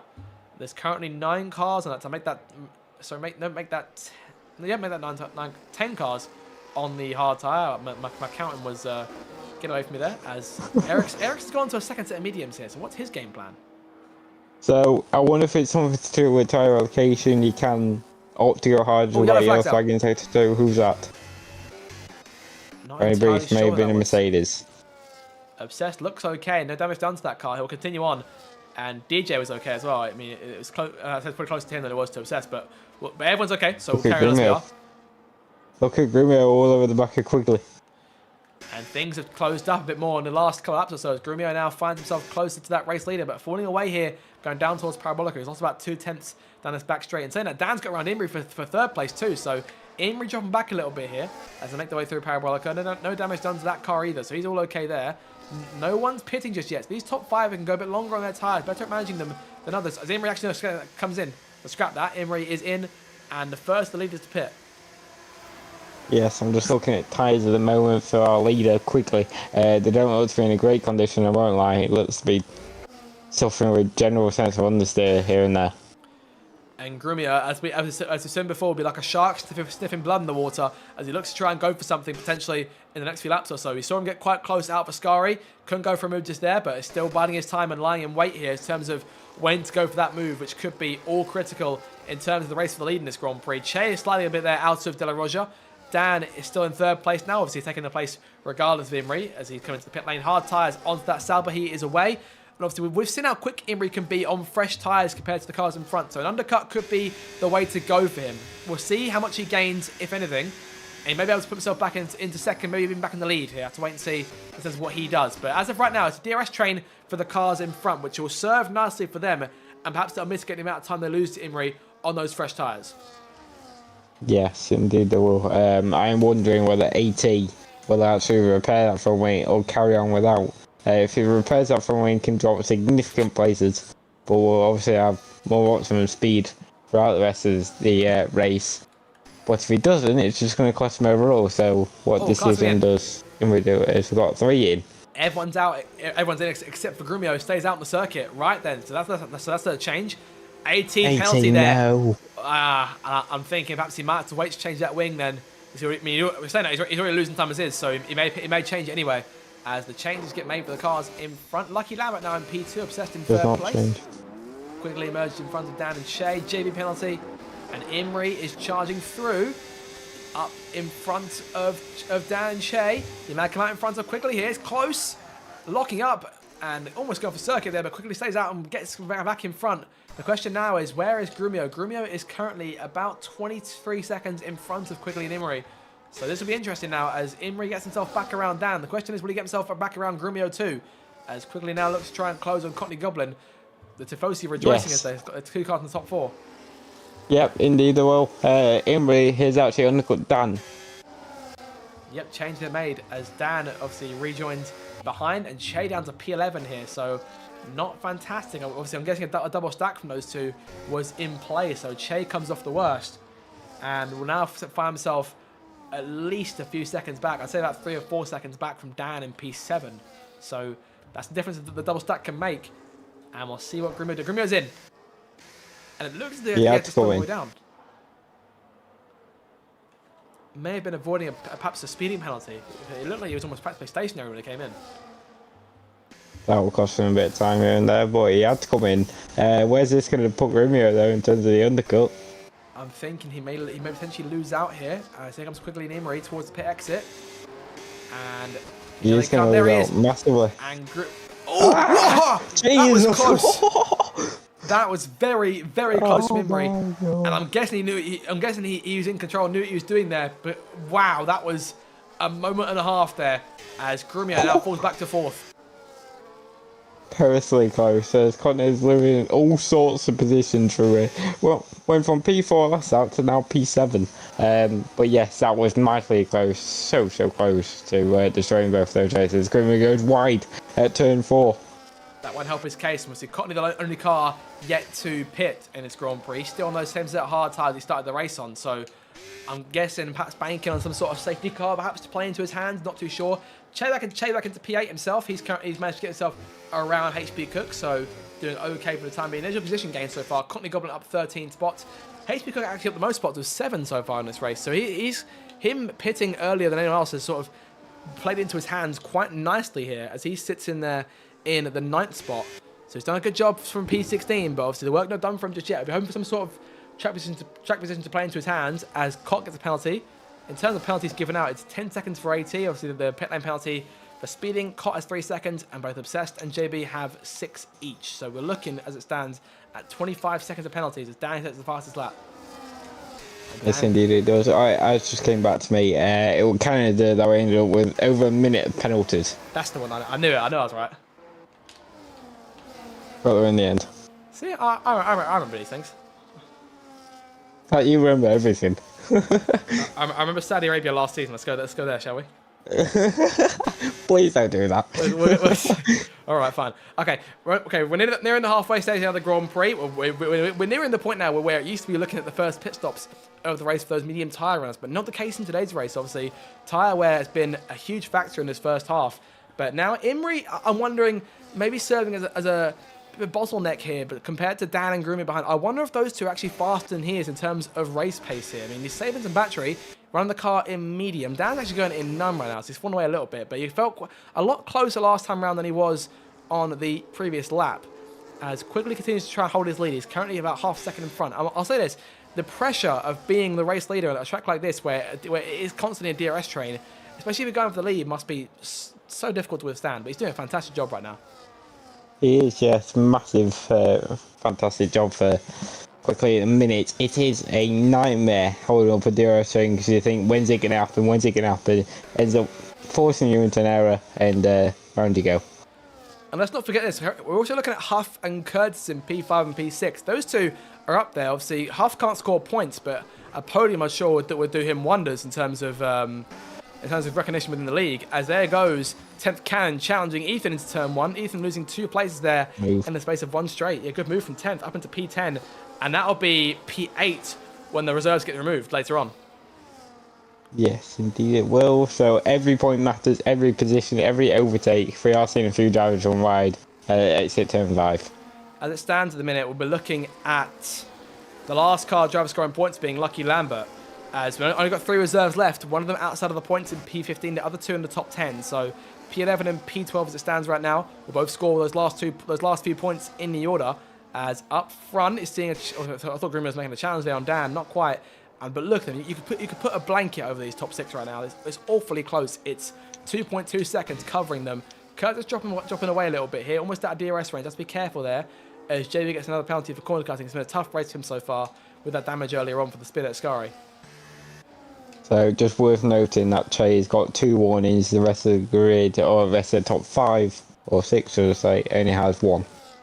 Okay, so Che under a bit more risk here, and right now all by himself. He's about 3 seconds in front of HP Cook, but equally 4 behind Curtis. So sort of running by himself, hoping for someone to try and bring him back into the action up front, as opposed to being reeled in by the cars behind, which he may well do as HP Cook tries to close in 8th place. He'll be obviously promoted to P6 coming into the Grand Prix. So big points for Kick Sauber today. Imrie, as it stands right now, we'll be taking the 25 points for the win if he can stay where he is right now. But I'm sure he'd much rather try and go for the top spot if he can. But I'm sure he's also content to let Quickly go through and just follow his old league mate home from elsewhere. But Imrie looking for that second win of the season. Grumio went slightly wide through Lismo 1. But still challenging. It's still close to Dan here. Dan lifting off on corner exit. Here goes Grumio making his move to the inside here. What's happened to Dan? It's gone off pace big time there. Saving battery as both Cott and AT get penalties.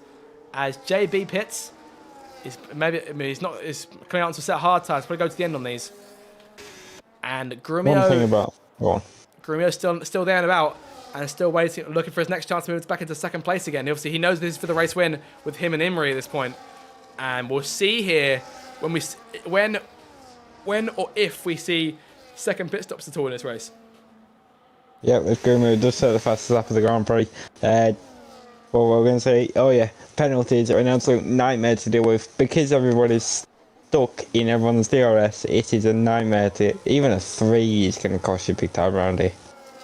We'll see if anyone at all in this top little group gets anything. As Curtis has dropped back from these guys completely here, but he's in a place where he can get a penalty and still right now be sat in 6th place.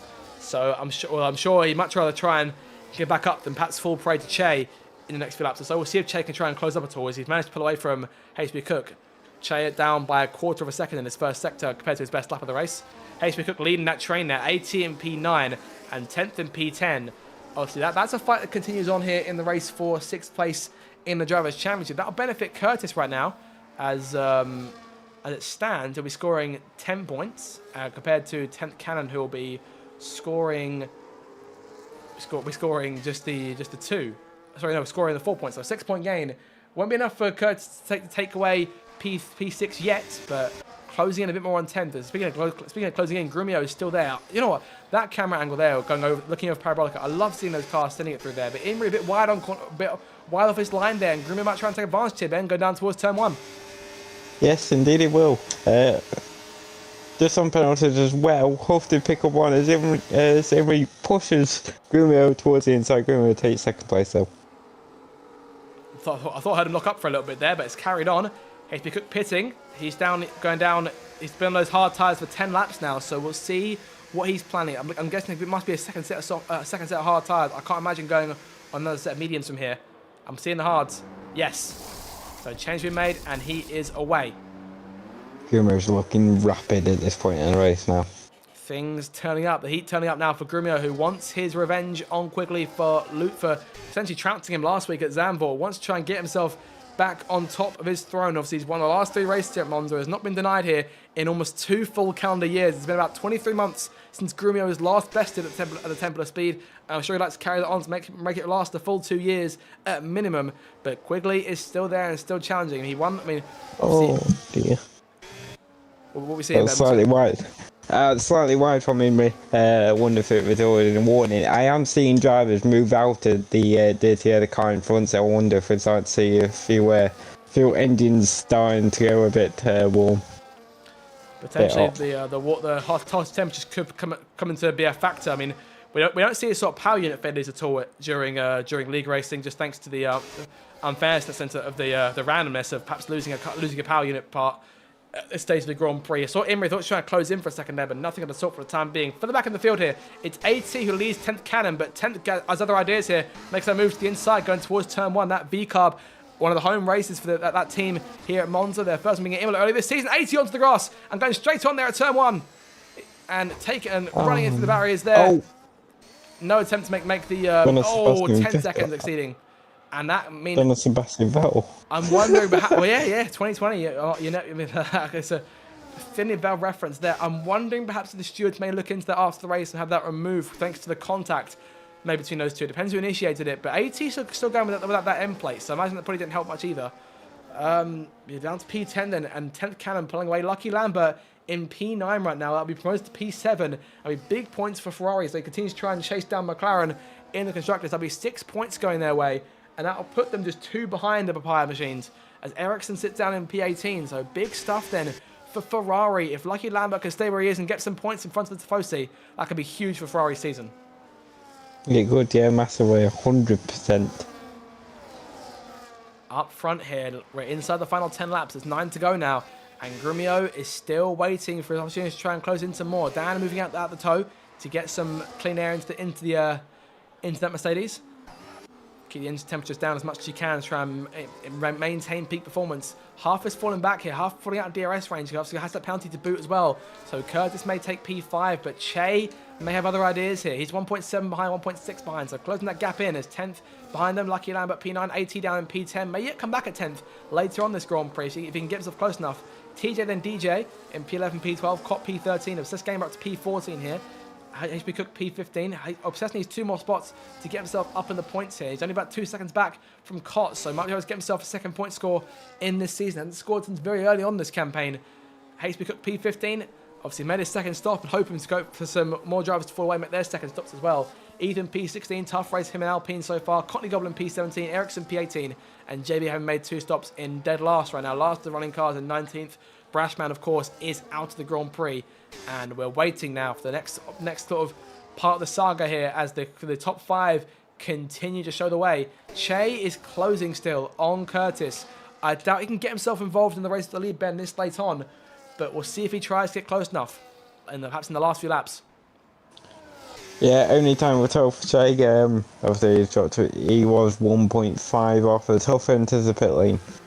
And here we go then, this might be it. So we might sort of see late changes, perhaps back onto a set of medium tyres this late on, whether we reach that window or not. Hard tyres for Huff, but, oh, yellow flag's out. Yellow flag. And that is the Alpine around. Alpine. Ethan? That is Cott around. Cott's recovered it. As Obsessed gets 10 seconds speed in the pit lane, that might end his chance of points today. Cott recovers it and carries on. He's done 11 laps on his hard tyres. Now he's up to P11. So currently in the points Those paying tyres will places. be cooked. Yeah, Those tyres are cooked now. I doubt he can go to the end. We may end up seeing a puncture. I think back to last season, Websy with a puncture on the final lap.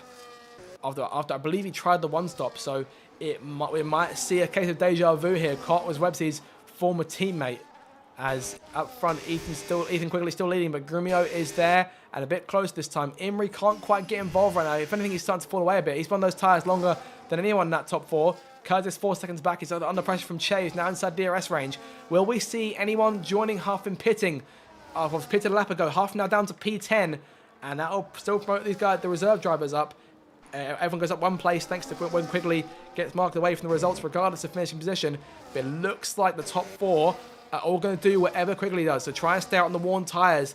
So it's going to come down to who can manage them the best as later on the Grand Prix. 7 laps to go here in Monza as Che makes the pass on Curtis who's pitting. Cott penalty down is there in P11. Ericsson penalty as well. And a number of cars then with penalties now.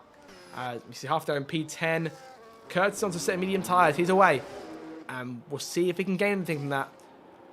DJ into the pit lane. Huff carries on. He's into P9 now. I'm starting to think the 2 stops going to work. Starting to think it will work or won't work, sorry. Will work. Well, that is interesting because Huff was there on the 2 stop, and we'll see if any of these top 4 also go for it, and we'll see if there's any big gains from the cars for the back. Given how close they've all been today, it's been one of the closest races of the season so far, if you forgive me for saying so. But I mean, the top 4 are still so close together. They're only about still about 2.6 separating them as it stands right now. Dan jumping away a little bit here. Both Dan and Imrie out of DRS range of the cars in front. It may come down to 1v1 here between Grumio and Quigley for the race win, unless any of these guys seed and go for tyres. I don't think they will at this point in the race. I think they're going to have to hold on, particularly at the top 6. And that's carrying where they are here. JB 3 seconds for corner cutting. It's been a tough Grand Prix. 12 seconds for him, 19 for Obsessed. Difficult races for those 2 in particular.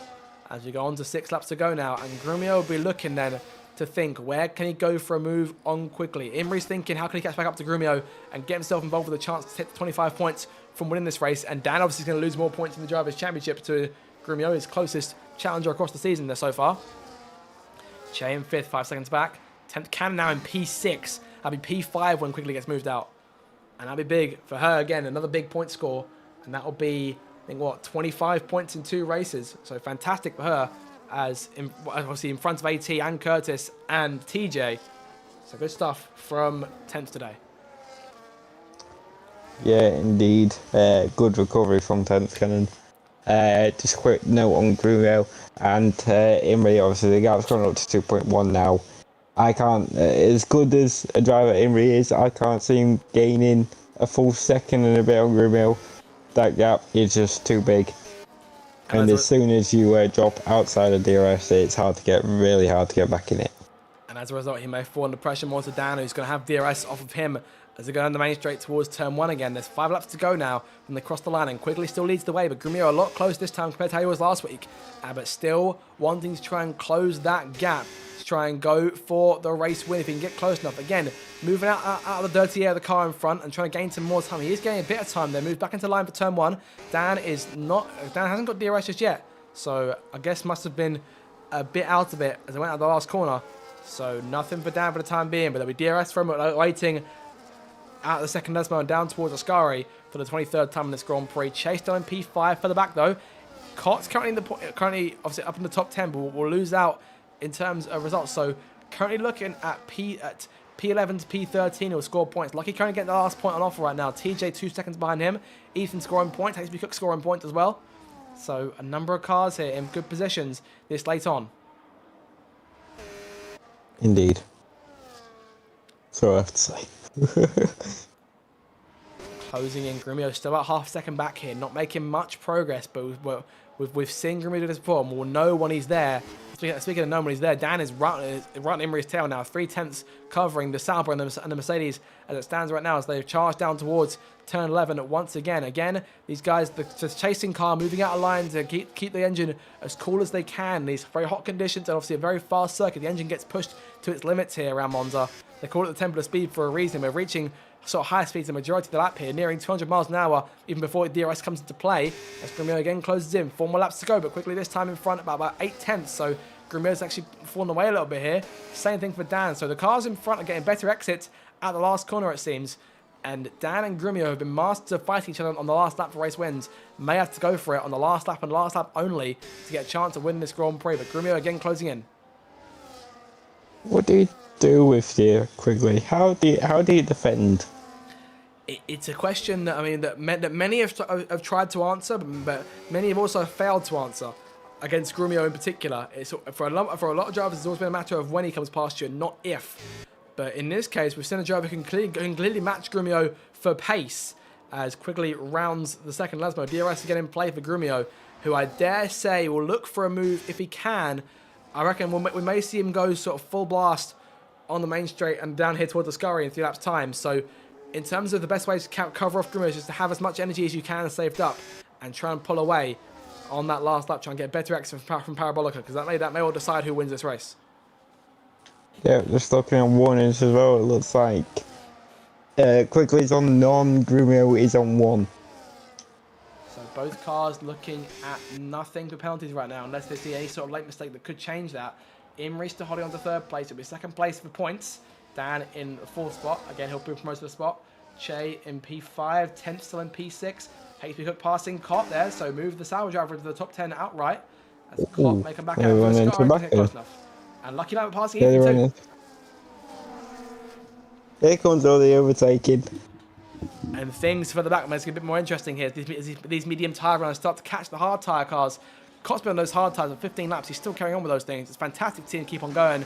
But I fear a puncture in the last couple of laps for him here. There's 3 laps to go in this race, and we're still looking at Quigley versus Grumio. Imri now 4 seconds back, and Dan is right on his tail here. So again, we could see a last lap pass for 3rd place in the order here as they make their way in through the second Lesmo. Again, DRS in play for both the 2 chasing cars. Dan is close this time.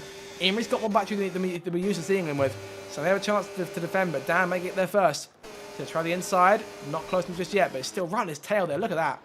Fantastic stuff. But again, look how much Imri gains through Ascari there, but you see how much time he's pulled back another 10th or so in those few corners, and we'll see it again in Parabolica, I should think, between Ethan and Grumio, and again between Imri and Dan. Time gained for the car in front. I wonder if the dirty air is really impacting drivers in these tyres now. Especially this late on the Grand Prix, 2 laps left to go in this thing, and Imri actually essentially riding the outside line there around that sort of curved last part of the corner, which you don't really do much at Monza. As up front, it's still Grumio. A bit of a slide there from Ethan Quigley, and that might be the first sort of first dent in the armour of the race leader, as Grumio is now there trying to challenge, might make his move to the outside here, going up towards the corner. They're close to contact, and Grumio almost on the grass there, side by side down towards De La Roja, and a first race for the lead there in this Grand Prix, close to contact. They are close side by side, and Quigley gets out in front. That was close, very tight there. That's what you want to see. I mean, they've both kept it within the white line. It's perfectly fair between both of them. But Grumio now here to play, but he's used a lot of his battery there, so maybe charge back up again, go for another run. He may have sort of shown his hand a bit too early, perhaps. But this is Grumio. He could still win the race from here. But Quigley's got a lot more battery than Grumio does. If Grumio can stay close and use DRS to his advantage, that might work for him. He's going to charge it back up again. Both cars going full blast of battery, but for the first time in quite a while, Grumio's about to enter the last lap against someone who's got more battery than he does. It's the second warning as well for Grumio, so it has to be no margin for error on this final lap of the race. No holds barred, so they come down to this one lap here as they round Parabolica for the 26th, and it'll be the final time next time round. Bell lap here at Monza, 1 more lap to go. Grumio 3/4 of a second behind Quigley here, who may have the race win under his belt for the time being, as Dan behind may try and close on Grumio and Imri this time towards turn 1, closing in a fair bit when he's setting himself up for Ascari in a couple of corners time as he tries the outside, can't get close enough. And Quigley still in front. Grumio's on course to score the full 25 points regardless of whether he wins this one or not from here. But want that race win to show Quigley that perhaps who at least show who is still the boss. But he's out of battery completely here. Both cars use almost all their battery, but Ethan Quigley's got plenty left. And Grumio is running out of time and running out of advantage. Penalty there for Grumio. Imrie slides off the circuit and off. Oh, puncture for Imrie. Imrie's punctured. Oh, no. And there goes the back left on the final lap. Yellow flag out, and that'll be gutting for Imrie. Around he goes in Ascari. In the first Lesmo. And Imrie's race goes down the drain there. What? And Quigley is pulling away. Grumio out of the arrest range completely here. And Quigley, lucky here to avoid a puncture himself, as the yellow flags are out. I see more than one puncture perhaps. I think we might see one from Cott's got one too. Cott late puncture as well. The one stop has not paid off for these guys. No. And Quigley rounds the last quarter, 1.2 in front of Grumio. Checkered flag is up. He wins the Italian Grand Prix. Grumio now the 25 points for finishing the highest full-time driver, and Imrie out of it, disqualified, parked in a dangerous location. Dan home in third place. Che will finish in fourth, Huff in P5. Wow, that was a dramatic end to things. And Imrie did a fantastic job of defending from Dan all the way there. Will come away with no points. And just, I mean, it was him, Dan, Che, and Quigley all on those tyres for 17 laps. And in the end, it's been done in. Kurtz in P7, AT will take 8th place. HB Cook will come through for 9th. Ethan will round out your top 10 with Lucky Lambert following him home. But Lucky will score points in this race. Lucky into P10 in the end. AT drops back after that 10-second penalty is applied. HB Cook, Ethan, Lucky, TJ, AT, DJ in P13. Obsessed P14, who will likely drop a number of places himself thanks to the many penalties he had. Cottony, X across the line in P14, and Cottony has got JB on his tail here in the last part, as obviously Cott makes it to the second Lesmo, but I don't think he'll make the line at this point, Ben. You can see him struggling along in the gravel trap there. Wow. Just tough luck for those two drivers later on in the Grand Prix, has to be said. Look at him struggling there, look at that. The car's up on one wheel. What a shame for both Cott and Imrie. Obviously, Imrie's ended up being disqualified for the race because he ended up getting beached in gravel. But no, actually, quite the opposite, Ben. It was stuck on the inside on the racing line at the first Lesmo. Oh, were you disqualified there? I thought he got disqualified in the gravel. I won't think the gravel is as dangerous, but Cott may well still see the flag here. If he, I think he's gonna make it. Fair play to Cott if they do. I mean, there's nothing on the line for him if he does it, but I think he wants. I mean, Jamie's made the call for him to retire if he wants to, but I mean, obviously we classify as a lap down regardless. But I think he wants to see the end of the Grand Prix here. Tokyo drifted. He's got a minute. He's got a minute to make it to the end. He's got enough time. He just needs to feather that off throttle and it will just be fine. He's gonna make it. Yep, there goes Cott. It was lucked out there. Very fortunate to have not lost the car in a bad place as Imrie did. But checker flag is up there, and Cott be met with a large round of applause for finishing the race in front of the photos, just for the love of the game there. Quigley wins it. Grumio will take the points for winning for the full-time win, but there we go. And obviously a late penalty for Grumio as well. But obviously it won't play into things much for him in the end, thanks to that late puncture from Imrie. But what a dramatic finish to things here as Quigley wins it. Grumio second and Dan in third. Great race, Ben. Monza never disappoints, and at last Grumio, he'll get the points, but he's been beaten at Monza, and it's a big sign going forward. Should quickly join us full time in this league. For the first time in 23 months, Grumio has been at Monza. I mean, we ignore the fact that we've only been here a few times in that point, but yeah, there you go. Fantastic, brilliant stuff there as the champagne begins to get. I'm losing my voice here. That was a very dramatic end to the Grand Prix, as I've kept on saying. There's your results. Quigley wins it from Grumio in second place, Dan third, Che in fourth, Huff rounds at your top 5. Great race for him, his best finish as a reserve so far. 10th in P6, and it's Curtis, HB Cook, Ethan, Lucky Lambert, your top 10. Points will go to TJ and to AT, as they both finished as full-time drivers in the top 10 full-time drivers. DJ P13, Ericsson P14, Obsessed P15, Cottony P16, JB P17. Cott will be classified a lap down and finishes in 18th place. But actually, he's classified as 2.5 minutes behind, so perhaps not a lap down. But Brashman in P18, in P19, Imrie did get to the last lap, but unfortunately disqualified at the very end there, being parked in a dangerous location. And yeah, just, I mean, that race was all over the shop. Very, very fun to watch. As it all, I mean, it's always fun in its own way in Monza, but the high tyre wear, the temperatures, and obviously the risk of the one stop, it all just comes up into one great big bundle, and it makes us a fantastic watch. And a lot of people coming in and watch this race. Thank you to all of you who stayed to the end. That's the thing with live racing. You never, ever leave before the end because anything could happen. And it definitely did this time round. Me and Ben will have to get a chat to a few of these people and just see as to what happened and just what were reactions like last lap. That was mental stuff. Absolute chaos. Chaos indeed. Yeah, I mean, there you go. It was a fun race, to say the very least. Fun to watch. Obviously, the top 6 for the majority of the race were all sort of all together and all in the chase for position. And yeah, just worked out nicely in that sense. So we'll see if we get a chat with anyone here in the posted interviews.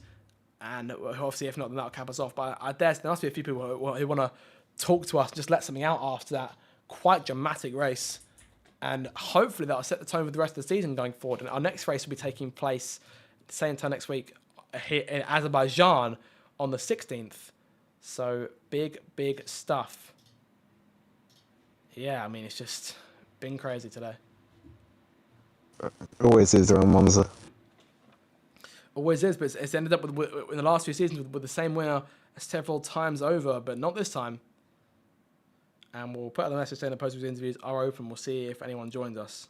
Obviously, if not, then we'll cap things off. But yeah, I mean, things were even quite crazy in qualifying as well. Obviously, particularly Q3, things start to heat up. It was close in all 3 sessions, and yeah, just all over. 10th Cannon in the end crossed the line in 6th place. She's here with us. 10th, you'll be classified from what I've got here as 4th place. So a second straight top 5 finish for you. You've got to feel good about that after qualifying. I do. I'm quite happy with myself, really. Qualifying was fine, to be honest. I had a feeling that I wasn't going to make Q3 anyway, because there was a lot of reserves that were faster than me. So I was fine about that. I was kind of happy to be P11 anyway, because I didn't think I'd get that far ahead. But yeah, I was quite happy with that. Obviously, tyre wear was a big question over the course of this Grand Prix. You were one of the few drivers who executed the one-stop successfully in this Grand Prix. How close were your tyres to punctures into the race? I've got to know. We had 2 punctures on the last lap. I've got to know how close they were. Very. I think I was on like 75, 78% tyre wear at the end.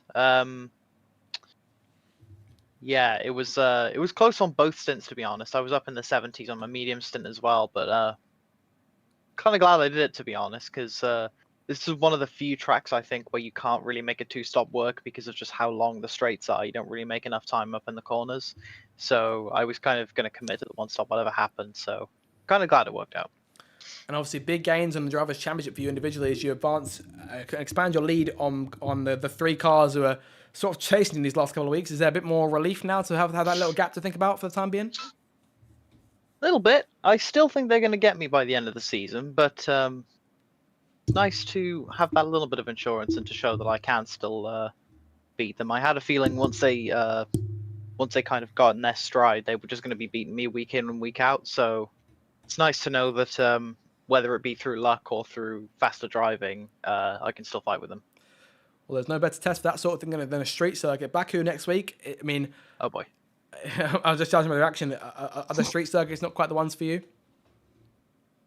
Well, I don't know what is and what isn't really, because I was thinking about this at the end of the race. I very much think it's up to luck, because I think no matter how fast you are, it all depends on the other drivers and whether the pendulum swings your way or not. So Baku could be good. I think last season it was 100% and I died, but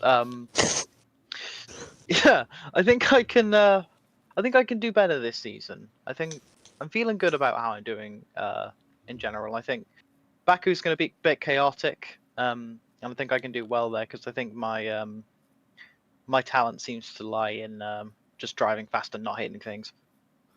Fair enough. I mean, that is all you can really ask for around these street circuits. Obviously, you've got two of them coming up in Baku and Singapore. So I think if you can leave those two races while maintaining P6, I think you probably should be fine for the rest of the season. I think so. I'm looking forward to it. Singapore's going to be fun. It's one of my favorite tracks. Whether it is going to be after that race, who knows? But yeah, I'm just going to turn up and see what happens. All you can do in the RDL. Well, congratulations again on another fantastic finish. We're coming down to HB Cook, who comes through and scores some points in the end. It comes home in 8th place, but should be promoted to P6 once reserves get filtered out. HB Cook back in the points again, and we're sort of back up to form again. Is that the term for the evening today? Well, that was a very, very chaotic, entertaining, all over the place. I don't know how you can sum that race up for me in a few words. Now, probably didn't go well. Q1 didn't have the pace, so the one lap made a mistake from the first one, invited on second. Those track limits are bad. And then, just thought we'll do undercut twice, and thank God it worked. I mean, obviously, you were sort of fighting around a number of cars over the course of the Grand Prix, but I mean, obviously, worked your way up towards the end. And I mean, was the two-stop the right call, or do you think you could have pulled off the one? I think two-stop was always the best bet. Especially when you look to the tyre wear, especially the people who did manage to complete the one. Obviously, they were struggling. And I think when you're in a train or you're pushing, you don't obviously know it down to your setup as well. And I thought with my setup, I know I have the pace in clean air. So if I get the two-stop done, I'll have fresher tyres. I'll have the undercut advantage. I could just push. So I think two-stop was the best call overall for myself. I'll ask this, obviously, to your teammate Imri went down as a disqualification on the last lap, ended up getting a very late puncture and beaching the car at the first Lesmo. Is that gutting for you guys as a unit to have a sort of quite high score of points, both of you, and have it taken away like that? Yeah, that's definitely what it is. You know, I feel sorry for him. He's had one of the most unlucky seasons I've ever seen for a lead racer in my time doing lead racing. You know, things just haven't fallen his way, or he's made these little errors, and he'll admit that himself. So I think for him, it's just about regrouping himself and us regrouping as a team and look at the few races we've got left and say, right, you know, we have the confidence in ourselves to go and get this. But no, it's a shame, but I'm proud of him for actually trying to do the one stop and trying to actually get the podium. But today it didn't work. Maybe next race it does work. That's just what racing is. And in terms of the next few races coming up, you're looking at 2 straight street circuits. So Baku next week and then 100% at Singapore. Obviously, you've got history of street circuits. You won Vegas last season. Is there a chance of another high finish in either one of those two tracks? I think Singapore's better out of the two for me. Baku, obviously, I'd like some quick, but I've not really had much luck around there before. But no, I think if we can come out of the next two races with a haul of points, even if that's not as much as the other teams around us, then all we can do is focus on ourselves and take each race by race. But I feel confident now for the rest of the season. You know, this is a performance that I'm going to be proud of, look back on maybe at the end of the season and look back and then take positives out of it and keep moving forward in my pace and also how I go forward against other people. So perhaps a rediscovery of the old form then HB Cook comes home across the line P8, but should go up to P6, pending, of course, the steward support after tomorrow night. And we'll come now last of all to our race winner, who comes over the second week in a row, Ethan Quigley, the winner here at Monza. Quigley, mate, close race and very close course at the end with Grumio. I'll say that. Yeah, it definitely was. It was well managed the whole race, and the last couple of laps, the tyres were starting to drop out a bit, and so Grumio was catching, and I was trying to, manage and deploy at the correct parts in the lap. He got very close at one stage, and I think we were wheel to wheel into the turn 4 or 5, I think it is. I don't know what happened. I think he might have just been knocked off a bit. I don't know what happened, but I think it was pretty legal, the defence. Other than that, it was a managed race, pretty good, and we'll go on to the next one. Obviously, in terms of tyres, you were one of those few guys up front who did the one stop. How close were yours at the end of the Grand Prix? Because you may have seen Imri go out behind you. Oh yeah, they were, let me think. I was trying to make them 4% a lap average, and I did that for 90% of the race, but sometimes it went up to about 5% a lap when I was trying to defend from Grumio when he got close. Probably about 73%, I think, at the end of the race. So it was a pretty decent stint overall due to managing, but I had a few more laps and it would have been over, As you've seen with George, he boxed 2 laps less than me, or a lap less, I think it was, and sure, he got the puncture. So Monza is just a guessing game with strategy. You know, got to manage well and hope it pays off. I'll ask you, of course, going forward into the next couple of rounds. Obviously, whether we get the chance again, there's 2 street circuits, Baku and Singapore coming up. How do you feel about street circuits? Because we've seen how good you are on purpose-built tracks, but street circuits are different matter entirely. Bloody love them. Ah. Yeah, I'm very good on street tracks. Yeah, I'd say they're probably my better tracks. Standard tracks are good too, but like I really love street tracks. You know, street circuits and stuff. Very good. So I'll be excited to see if I can race Singapore. It's a 100% race too, so more effort. So we'll see how things go then. Would you be confident in winning one of those 2 races? Did you take part in them? Absolutely, yeah. There you go. Simple, wise words from Ethan Quigley, our race winner tonight. But that'll do us then in terms of coverage. Ben, anything before we sign off? No, other than thanks for having me. Been a blast once again, and I'll see you all next week. Yeah, and you can catch all the action next week on the 16th of March, the Azerbaijan Grand Prix, coming here for the first time, at least in terms of stream here in the last year or so. That'll do us then for coverage of tonight's race in the Racers Driving League. I've been Zach RC, he's been Ben. Guys, thanks so much for watching as always. It's been a fantastic stream viewership-wise. Thank you all so much for coming along. Hope you'll join us next week. Enjoy the rest of your week. Make sure to like, share, and subscribe for more future audio content. Have a fantastic week, and we'll see you next time. Goodbye.